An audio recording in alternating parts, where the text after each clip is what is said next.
జనరల్‌గా అసెంబ్లీ ఎన్నికలు వచ్చేటప్పుడు ఏ రాష్ట్రంలో అయినా, ఆ ఎన్నికల్లో ఎవరు గెలవబోతున్నారు అనేది కొందరి కీలకమైన వ్యక్తులకు, కొన్ని కీలకమైన సంస్థలకు ముందే తెలిసిపోతుంది చాలా వరకు అని చెప్పి అంటూ ఉంటారు. ఇది ఎంతవరకు నిజమో తెలియదు గానీ, తాజాగా కేంద్ర ఇంటెలిజెన్స్ అయినా మళ్ళీ జగన్ అధికారంలోకి వస్తున్నాడు అని చెప్పి ఢిల్లీ అంటే హోంశాఖగా వాళ్ళకి నివేదికలు ఇచ్చారు అని వార్తలు రావడాన్ని మనం చూసాం. అండ్ తాజాగా ఆర్బీఐ తీసుకున్నటువంటి ఒక కీలకమైన నిర్ణయం మళ్ళీ జగన్మోహన్ రెడ్డి గారి అధికారంలోకి వస్తారు అనే అంచనా ఢిల్లీ లెవెల్లో ఉందా అని మళ్ళీ ఆలోచించేలా చేసింది. కారణం ఏంటి? చంద్రబాబు నాయుడు గారు 2014లో ముఖ్యమంత్రి, తర్వాత అమరావతిని రాజధాని అని చెప్పి కేంద్రం దాన్ని గుర్తించిన తర్వాత ఆర్బీఐ ప్రాంతీయ కార్యాలయాన్ని ఏర్పాటు చేయాలి అని చెప్పి అమరావతిలో చంద్రబాబు గారు ఏకంగా 11 ఎకరాలు స్థలం ఇచ్చారు ఆర్బీఐ ప్రాంతీయ కార్యాలయం కోసం.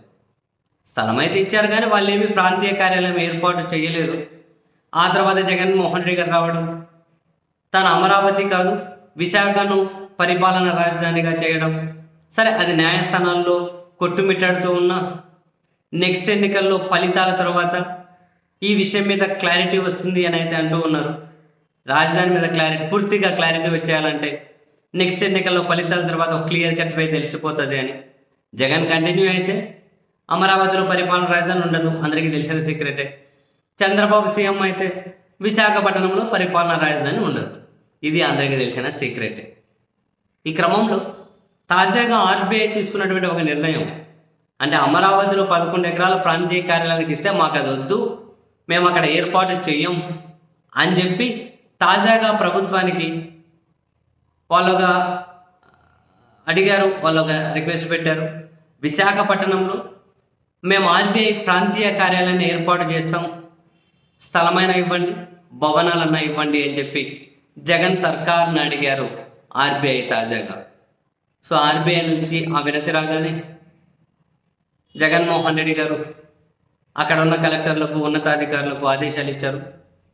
30-40 వేల చదరపు అడుగులో ఉన్నటువంటి ఏదైనా ఒక పెద్ద భవనం ఆర్బీఐ ప్రాంతీయ కార్యాలయానికి త్వరగా ఏర్పాటు చేయండి అని.